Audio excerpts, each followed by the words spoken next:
여러분, 만약 지금 이 순간에도 여러분의 몸속 어딘가가 조용히 망가져 가고 있다면 어떨까요? 아프다는 신호도 없이, 피가 나지도 않고, 통증도 거의 없이, 그저 매일 조금씩 기능을 잃어가고 있다면 말입니다. 더 무서운 건 대부분의 사람들이 그것을 노화라고 착각한 채 그냥 넘긴다는 사실입니다. 저는 이 생각이 머릿속을 떠나지 않았습니다. 그리고 그 생각의 끝에는 항상 같은 장기가 있었습니다. 바로 콩팥이었습니다. 안녕하세요, 백세지의 건강 라디오입니다. 이 이야기를 시작하기 전에 한 가지만 여쭤보고 싶습니다. 혹시 여러분이나 여러분 부모님께서 밤에 화장실을 자주 가시지는 않으신가요? 아침에 일어나면 다리가 유난히 무겁지는 않으신가요? 예전보다 쉽게 피로해지고 물을 마셔도 개운하지 않다는 느낌이 들지는 않으신가요? 많은 분들이 이런 변화를 대수롭지 않게 넘깁니다. 나이 들어서 그렇겠지. 요즘 좀 피곤해서 그렇겠지. 하지만 제가 알게 된 사실은 정반대였습니다. 이런 사소한 신호들이야말로 콩팥이 보내는 마지막 경고일 수 있다는 점이었습니다. 그리고 더 충격적인 사실은 그 다음에 있었습니다. 우리는 콩팥에 좋다고 믿으며 어떤 것을 매일같이 먹고 있지만 그 선택이 오히려 콩팥을 더 빨리 망가뜨리고 있을 수도 있다는 사실입니다. 이 말을 들으면 대부분 고개를 저으실 겁니다. 설마 내가 일부러 몸에 해로운 걸 먹고 있겠어? 그런데 저는 이 질문을 제 자신에게 수십 번 던졌습니다. 그리고 파고들기 시작했습니다. 그 결과는 솔직히 말해 충격이었습니다. 한국소비자원 조사에 따르면 시중에 유통되는 꿀 제품의 상당수가 순수한 꿀이 아니라 설탕물이나 무려디 섞인 가짜라는 사실, 수치로 보면 거의 절반에 가까운 수준이라는 점. 이 사실을 처음 알았을 때 저는 등골이 서늘해졌습니다. 왜냐하면 꿀은 어르신들 사이에서 콩팥에 좋다고 가장 많이 알려진 식품 중 하나이기 때문입니다. 아침마다 꿀 한 숟갈. 자연식이라 괜찮다. 설탕이랑은 다르다. 저 역시 이런 말을 너무 익숙하게 들어왔고 별다른 의심 없이 믿고 있었습니다. 하지만 여기서 정말 중요한 질문이 생깁니다. 우리가 먹고 있는 그 꿀이 과연 진짜일까? 만약 가짜라면 그 꿀은 정말 우리 몸에 어떤 일을 하고 있을까? 이 질문에 대한 답을 찾는 과정에서 저는 단순한 건강 정보를 넘어서서 한 가지 불편한 진실과 마주하게 되었습니다. 우리는 건강을 챙긴다고 하면서도 너무 많은 선택을 습관에 맡기고 있고 너무 많은 결정을 광고와 가격에 맡기고 있다는 사실입니다. 비싸면 좋을 거라 믿고 남들이 먹으니까 따라 먹고 오래전부터 내려온 말이니까 의심하지 않습니다. 하지만 콩팥은 그렇게 관대하지 않습니다. 한번 무너지기 시작하면 되돌리기 어렵고 그 대가는 생각보다 훨씬 가혹합니다. 투석이라는 단어를 직접 마주하게 되는 순간 삶의 리듬은 완전히 달라집니다. 그래서 저는 이 이야기를 그냥 정보로 끝내고 싶지 않았습니다. 이건 누군가를 겁주기 위한 이야기도 아니고 특정 음식을 팔기 위한 이야기도 아닙니다. 저는 그저 저와 같은 위치에 있는 분들, 부모님의 건강이 마음에 걸리기 시작한 분들, 혹은 스스로의 몸이 예전 같지 않다고 느끼기 시작한 분들과 함께 생각해 보고 싶었습니다. 과연 우리는 올바른 선택을 하고 있는가? 과연 우리가 믿어온 상식은 정말 우리 몸을 위한 것이었는가? 이 영상에서는 제가 직접 의심했고, 조사했고, 정리하면서 알게 된 이야기들을 차분히 풀어가려 합니다. 콩팥을 기준으로 봤을 때 어떤 꿀이 정말로 맞는지, 왜 비싼 꿀이 항상 정답은 아닌지, 집에서 누구나 할 수 있는 방법으로 진짜 꿀과 가짜 꿀을 어떻게 구별할 수 있는지, 그리고 그 꿀을 어떻게 먹어야 의미가 있는지, 이 모든 이야기는 하나로 이어져 있습니다. 그리고 끝까지 들으신 분들만이 이 이야기의 진짜 결론을 이해하실 수 있을 거라 생각합니다. 만약 지금 이 순간 여러분 마음 한켠에 부모님 얼굴이 스쳐 지나갔다면, 혹은 언젠가 병원에서 들을지도 모를 한마디가 떠올랐다면 이 이야기는 남의 이야기가 아닐지도 모릅니다.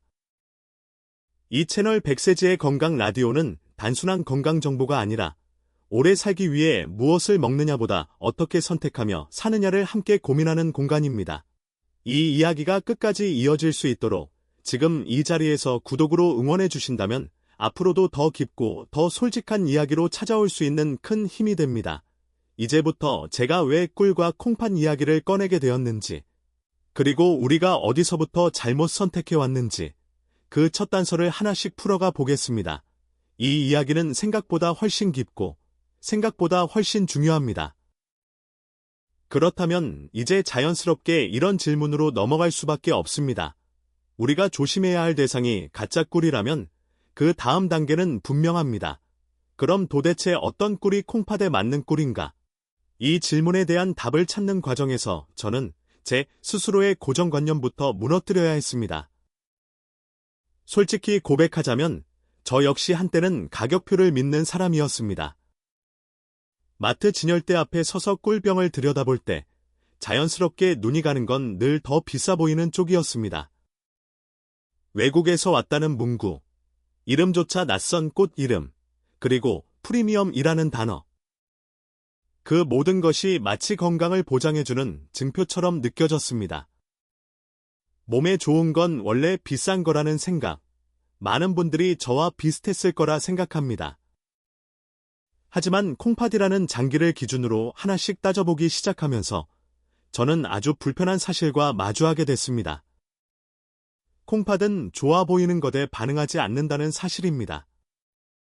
콩팥은 오직 부담이 적은지, 꾸준히 받아들일 수 있는지, 그리고 오래도록 몸의 균형을 해치지 않는지를 기준으로 반응합니다.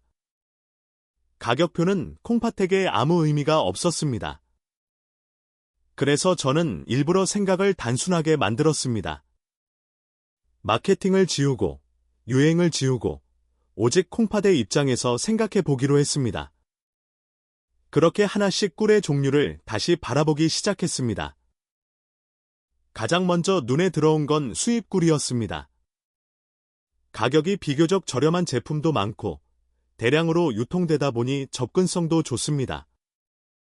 하지만 자료를 살펴볼수록 마음이 편치 않았습니다. 모든 수입 꿀이 문제라는 이야기가 아닙니다. 다만 생산 환경, 유통 과정, 잔류 물질 관리까지 모두 신뢰할 수 있는지를 일반 소비자가 판단하기는 쉽지 않습니다.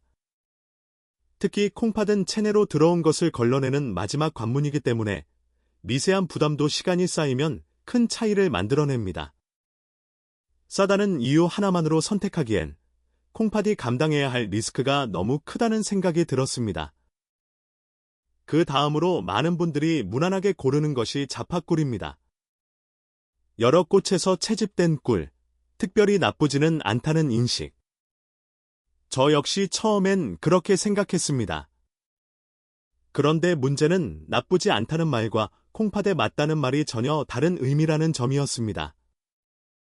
자파꿀은 해마다 성분이 달라질 수 있고 어떤 꽃의 비중이 높은지 알기 어렵습니다. 어떤 해에는 잘 맞을 수도 있지만 다른 해에는 그렇지 않을 수도 있습니다. 콩팥 건강처럼 장기적인 관리가 필요한 영역에서는 이 불확실성이 생각보다 큰 스트레스가 됩니다. 저는 그때 깨달았습니다. 콩팥은 변수를 싫어한다는 것을요. 그리고 요즘 특히 많은 분들이 관심을 갖는 마누카 꿀을 살펴보게 됐습니다. 솔직히 말해, 저도 기대를 많이 했습니다. 항균 효과, 프리미엄 이미지, 높은 가격. 하지만 자료를 깊이 들여다볼수록 마음은 오히려 차분해졌습니다. 마누카 꿀의 장점은 분명합니다. 다만 그 강점이 집중되는 방향은 주로 위장, 구강, 피부 쪽이었습니다. 콩팥을 직접적인 대상으로 한 근거는 생각보다 많지 않았습니다. 이때 저는 이런 생각을 하게 됐습니다. 좋은 꿀과 나에게 필요한 꿀은 다를 수 있다는 사실입니다. 콩팥을 위해 매일, 오래 먹을 것을 기준으로 보면 이 선택은 지나치게 무거울 수도 있겠다는 판단이 들었습니다. 이렇게 하나씩 걸러내고 나니 남은 선택지는 많지 않았습니다. 그리고 그때부터 비로소 진짜 중요한 꿀들이 눈에 들어오기 시작했습니다. 먼저 밤꿀입니다. 밤꿀을 처음 접했을 때의 인상은 분명했습니다. 색은 진하고 맛은 솔직히 말에 쓰다시피 합니다. 그런데 바로 그 점이 저를 멈춰 세웠습니다. 왜 이렇게 쓸까? 왜 이렇게 진할까? 찾아보니 이유는 명확했습니다.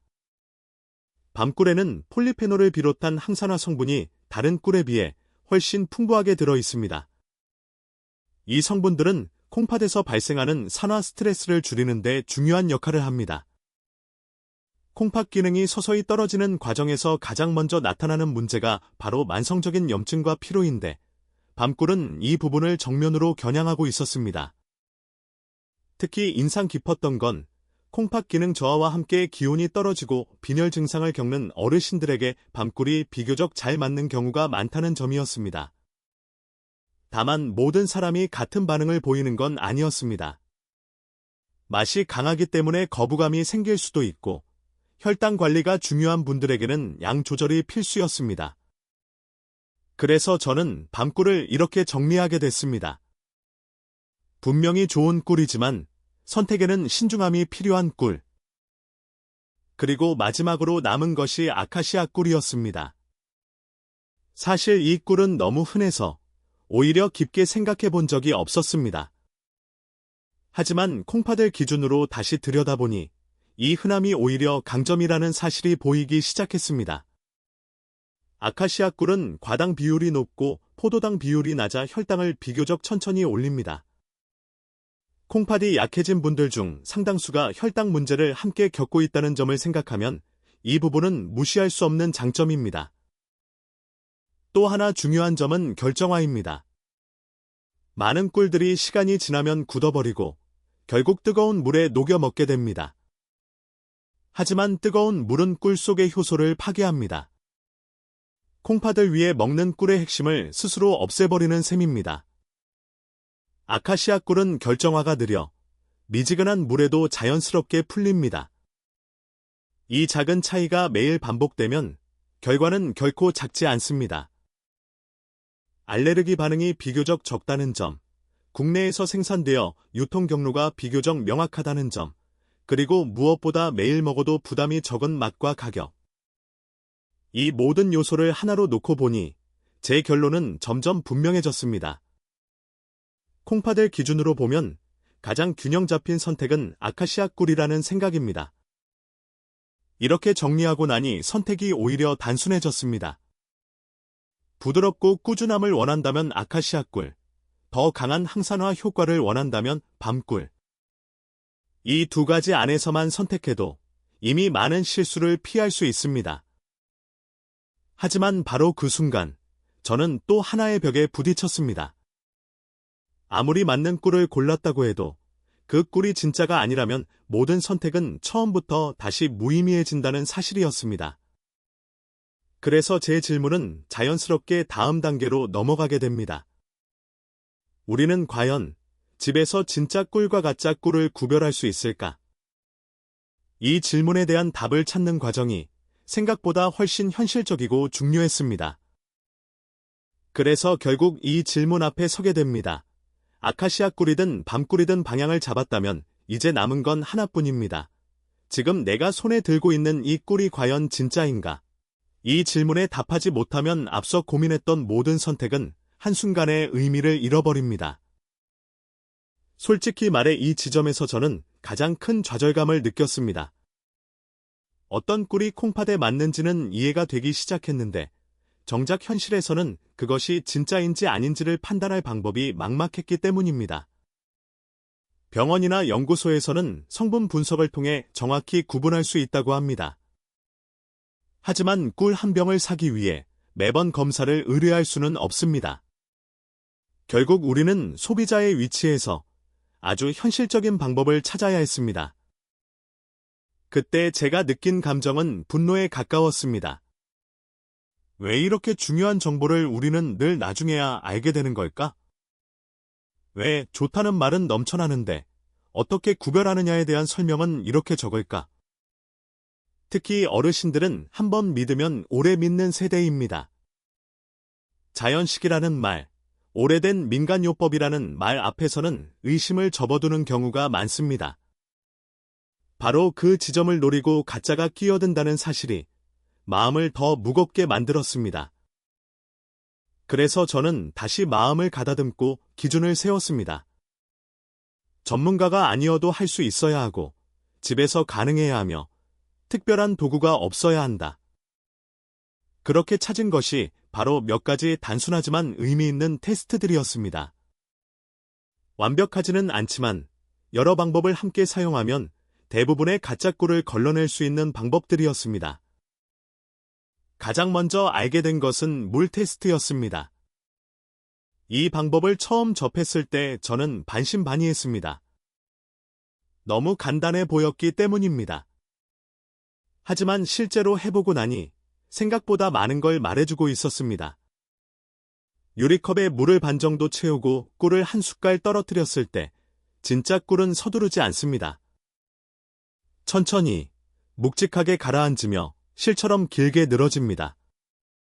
그 모습은 마치 무게를 가진 액체가 자기 자리를 찾아가는 것처럼 보입니다. 반면 가짜 꿀은 물에 닿자마자 퍼집니다. 경계가 흐려지고 얼마 지나지 않아 물 전체가 뿌옇게 변합니다.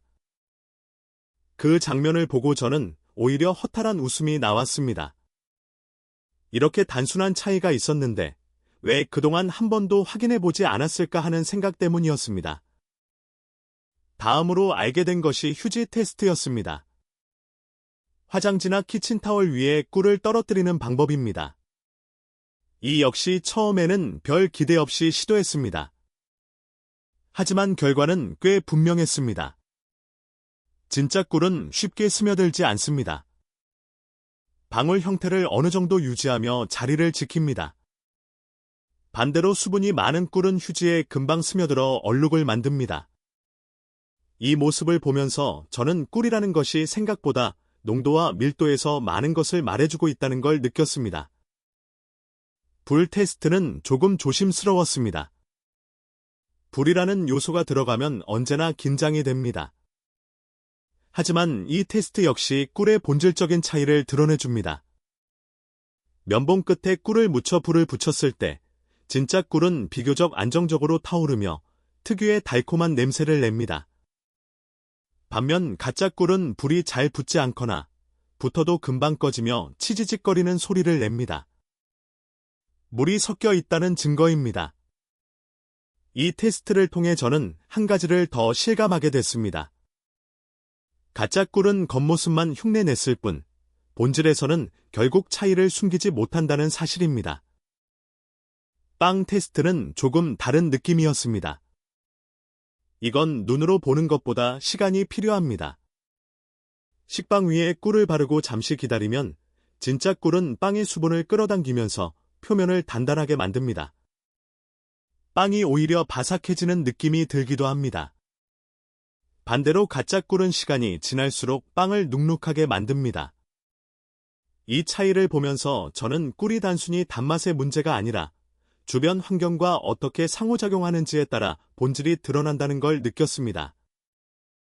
마지막으로 알게 된 것이 개미 테스트였습니다. 이 방법은 듣기만 해도 고개를 갸웃하게 됩니다.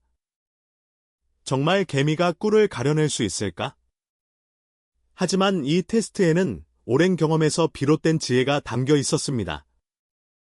진짜 꿀에는 천연 방부 성분이 있어 개미가 본능적으로 피하는 경우가 많다고 합니다. 반대로 설탕물이나 가짜 꿀에는 개미가 빠르게 몰려듭니다.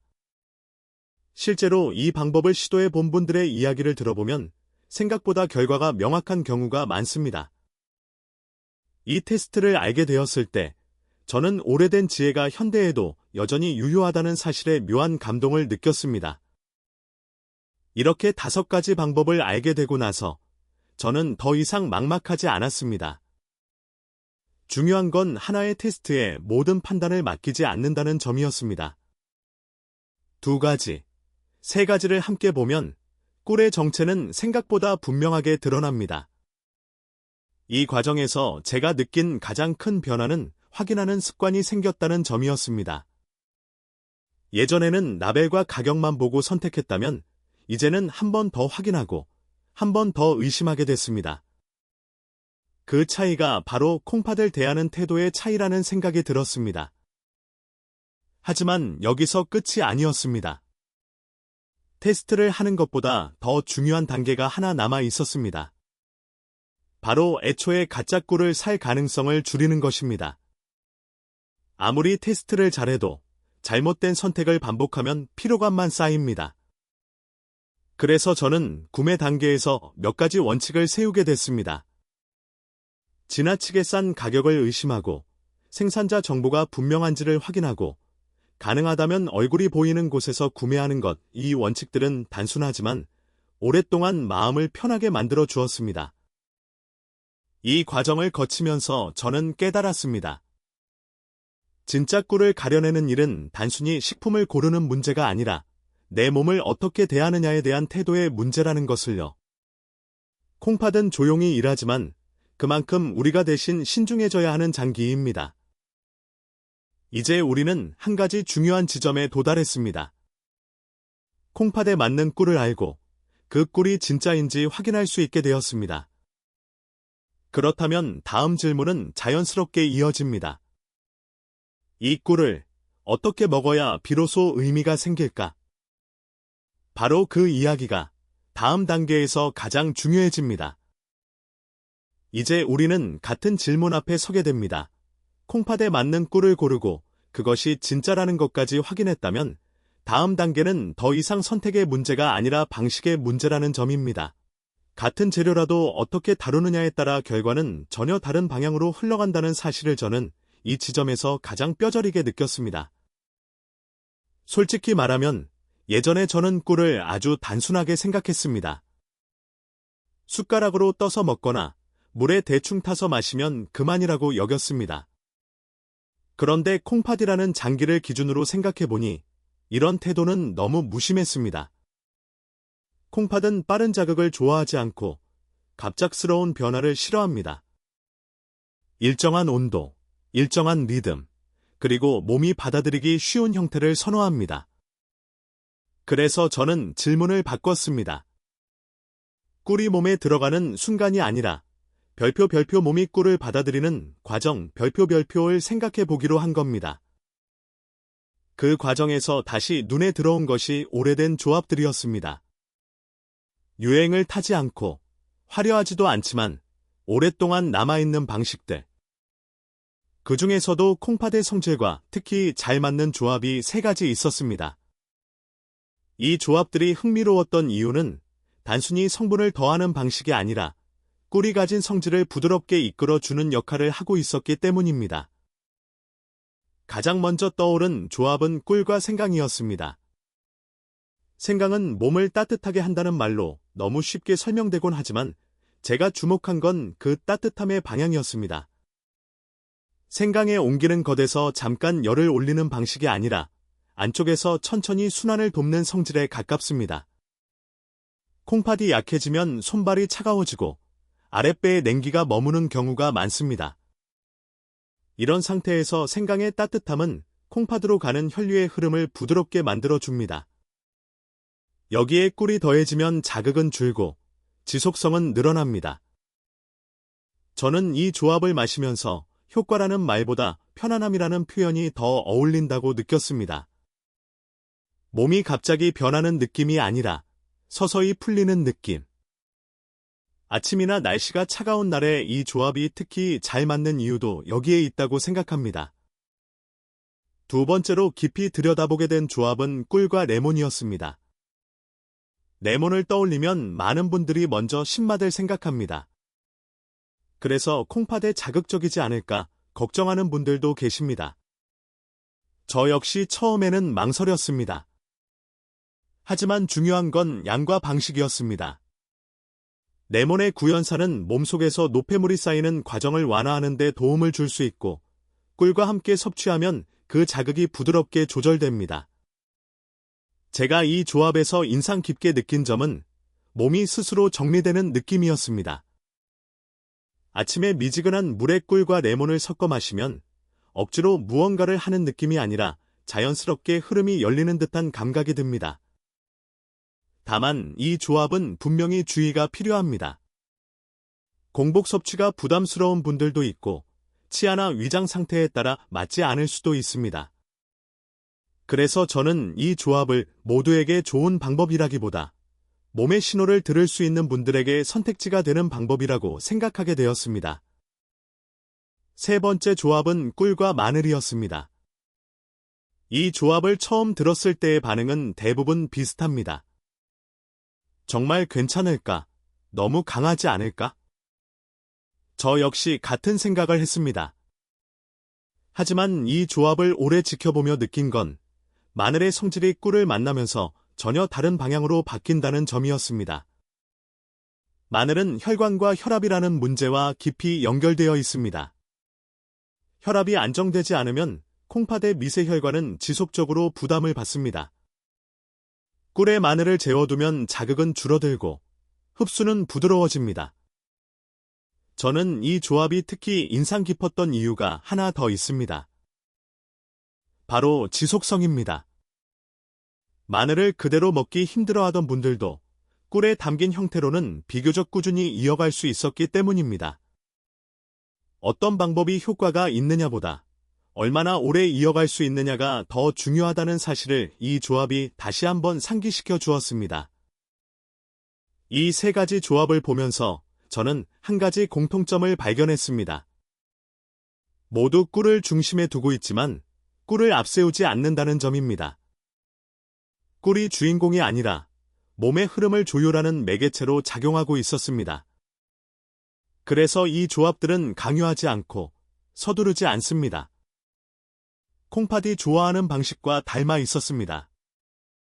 또 하나 중요한 점은 루틴입니다. 매일 세 가지를 다 먹을 필요는 없습니다.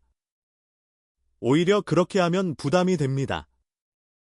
저는 이 조합들을 요일별로 나누거나 몸 상태에 따라 선택하는 방식을 권하고 싶습니다. 몸이 차게 느껴질 때는 생강, 몸이 무겁고 정체된 느낌이 들 때는 레몬, 혈압이나 순환이 걱정될 때는 마늘. 이렇게 몸의 상태를 기준으로 선택하는 순간, 음식은 단순한 섭취를 넘어 대화가 됩니다. 물론 여기서도 반드시 짚고 넘어가야 할 점이 있습니다. 이 모든 방식은 치료가 아닙니다. 이미 콩팥 질환으로 관리 중이신 분들께서는 반드시 담당 의료진과 상의해야 합니다. 자연스러운 방법이라고 해서 무조건 안전하다고 단정할 수는 없습니다. 저는 이 조합들을 몸을 돌보는 태도의 연장선으로 바라보고 싶습니다. 약을 대신하는 것이 아니라 약과 함께 갈 수 있는 방향 말입니다. 이 단계까지 오면 우리는 이제 단순히 무엇을 먹느냐의 문제가 아니라 어떻게 나 자신을 대하느냐의 문제에 가까워집니다. 꿀을 어떻게 먹느냐는 질문은 결국 내 몸의 리듬을 존중할 준비가 되어 있느냐는 질문과 같습니다. 그리고 이 질문에 대한 답은 사람마다 다를 수 있습니다. 하지만 분명한 건 이 조합들을 이해하고 선택하는 과정 자체가 이미 콩팥을 향한 배려의 시작이라는 점입니다. 이제 남은 것은 하나입니다. 이 모든 이야기를 어떻게 받아들이고 어떤 선택으로 이어갈 것인가? 그 마지막 생각을 다음 이야기에서 차분히 정리해 보고자 합니다. 그래서 결국 이 모든 이야기는 한 지점으로 모이게 됩니다. 무엇을 먹고 어떻게 먹느냐를 넘어 나는 내 몸과 어떤 관계를 맺고 살아가고 있는가라는 질문으로 말입니다. 여기까지 따라오신 분들 중에는 아마 이런 생각을 하신 분도 계실 겁니다. 생각보다 특별한 비법은 없구나. 기적처럼 단번에 바뀌는 이야기는 아니구나. 맞습니다. 그리고 저는 바로 그 점이 이 이야기의 가장 중요한 부분이라고 생각합니다. 콩팥 건강은 극적인 전환으로 바뀌는 영역이 아니라 아주 조용한 선택들이 쌓여서 방향을 바꾸는 영역이기 때문입니다. 우리는 건강 이야기를 들을 때 종종 결과부터 묻습니다. 얼마나 빨리 좋아지나요? 수치는 언제 내려가나요? 눈에 보이는 변화는 언제 옵니까? 하지만 콩팥은 그런 질문에 쉽게 답하지 않습니다. 대신 이렇게 말하는 것 같습니다. 오늘도 나를 조금 덜 혹사시켰는지, 오늘도 나에게 불필요한 부담을 주지 않았는지, 오늘도 같은 방향으로 한 걸음 더 갔는지를 묻고 있는 듯합니다. 그래서 저는 이 이야기를 기적의 이야기로 만들고 싶지 않았습니다. 이걸 먹으면 괜찮아진다. 이걸 하면 병을 막을 수 있다. 그런 말은 오히려 사람을 쉽게 지치게 합니다. 기대가 클수록 실망도 커지고 실망은 결국 포기로 이어지기 때문입니다. 대신 저는 선택의 이야기를 하고 싶었습니다. 오늘 내가 어떤 선택을 할 것인가, 그리고 그 선택을 내일도 반복할 수 있을 것인가에 대한 이야기 말입니다. 콩팥은 우리 몸에서 가장 성실한 장기 중 하나입니다. 쉼없이 일하면서도 아프다고 크게 외치지 않습니다. 그래서 더 늦게 발견되고, 그래서 더 후회가 남습니다. 많은 분들이 이렇게 말씀하십니다. 조금만 더 일찍 알았더라면, 조금만 더 신경 썼더라면. 이 말 속에는 늘 같은 감정이 담겨 있습니다. 미안함과 아쉬움입니다. 저는 이 이야기를 들으시는 분들만큼은 그 말을 하지 않으셨으면 좋겠습니다. 아직 선택할 수 있을 때, 아직 방향을 바꿀 수 있을 때, 그 가능성을 스스로 닫아버리지 않으셨으면 합니다. 콩팥 건강을 챙긴다는 건 결국 미래의 나에게 시간을 선물하는 일이라고 생각합니다. 투석이라는 단어를 듣지 않아도 되는 시간, 병원 일정에 맞춰 하루를 설계하지 않아도 되는 시간, 그리고 일상의 리듬을 스스로 유지할 수 있는 시간 말입니다. 어떤 분들은 이렇게 생각하실 수도 있습니다. 나는 아직 괜찮다. 검사에서도 큰 문제는 없다고 했다. 하지만 콩팥의 무서움은 바로 거기에 있습니다. 괜찮다고 느낄 때 이미 조용히 한계를 향해 가고 있는 경우가 많다는 점입니다. 그래서 예방이라는 말이 중요해집니다. 예방은 불안을 키우는 개념이 아니라 선택의 여지를 넓혀주는 개념입니다. 오늘 이야기에서 꿀을 중심으로 많은 이야기를 했지만 사실 꿀은 하나의 예일 뿐입니다. 더 중요한 건 태도입니다. 무엇을 먹기 전에 한 번 더 생각해보는 태도, 남들이 좋다고 해서 그대로 따르기보다 내 몸의 조건을 먼저 떠올리는 태도, 그리고 작은 습관을 가볍게 여기지 않는 태도 말입니다. 이런 태도가 쌓이면 음식은 단순한 섭취가 아니라 몸과의 대화가 됩니다. 저는 종종 두 가지 장면을 떠올립니다. 하나는 병원 침대에 누워 천장을 바라보는 모습입니다. 시간은 느리게 흐르고 하루의 리듬은 장비와 수치에 맞춰 움직입니다. 또 다른 하나는 공원을 천천히 걸으며 숨을 고르고 계절의 변화를 느끼는 모습입니다. 두 장면 사이에는 엄청난 차이가 있지만 그 차이를 만드는 건 어느 날의 큰 사건이 아닙니다. 오늘의 선택, 내일의 선택, 그리고 그 다음 날의 선택이 쌓여서 만들어진 결과입니다. 그래서 저는 이 이야기를 듣는 분들께 거창한 결심을 요구하고 싶지 않습니다. 오늘부터 모든 걸 바꾸라고 말하고 싶지도 않습니다. 다만 내일 아침, 물을 마실 때 한 번쯤 떠올려 보셨으면 합니다. 지금 이 선택이 내 몸에 어떤 메시지를 주고 있는지, 그리고 그 메시지가 내가 원하는 미래와 같은 방향을 향하고 있는지 말입니다. 다시 한번 분명히 말씀드리고 싶습니다. 오늘 이야기한 모든 내용은 치료를 대신하는 것이 아닙니다. 이미 콩팥 질환으로 진단을 받으셨거나 치료를 받고 계신 분들은 반드시 의료진의 지침을 우선으로 해야 합니다. 자연적인 방법은 어디까지나 보조이고 함께 가야 할 방향입니다. 저는 이 선을 넘고 싶지 않습니다. 오히려 이 선을 분명히 지키는 것이 오래 갈 수 있는 방법이라고 믿습니다. 이야기를 마치며 개인적인 바람 하나를 덧붙이고 싶습니다. 우리 부모님 세대는 늘 가족을 먼저 생각하며 살아오셨습니다. 자신의 몸은 늘 뒷순이었습니다. 이제는 조금 달라져도 괜찮지 않을까요? 누군가를 위해 오래 버티는 삶이 아니라 스스로를 돌보며 오래 함께하는 삶으로 말입니다. 오늘 이 이야기가 당장 눈에 띄는 변화를 만들지는 않을지도 모릅니다. 하지만 생각 하나를 남길 수는 있을 거라 믿습니다.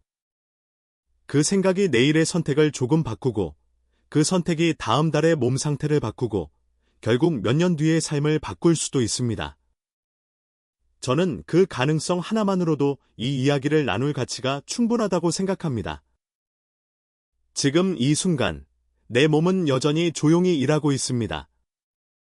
아무 말도 하지 않지만 분명히 반응하고 있습니다. 오늘 내가 어떤 선택을 하는지에 따라 말입니다. 이 이야기가 그 선택을 조금 더 의식적으로 만들어 주었다면 그것으로 충분합니다. 그리고 그 선택의 책임과 가능성은 언제나 바로 지금 이 자리에 있는 우리에게 있습니다.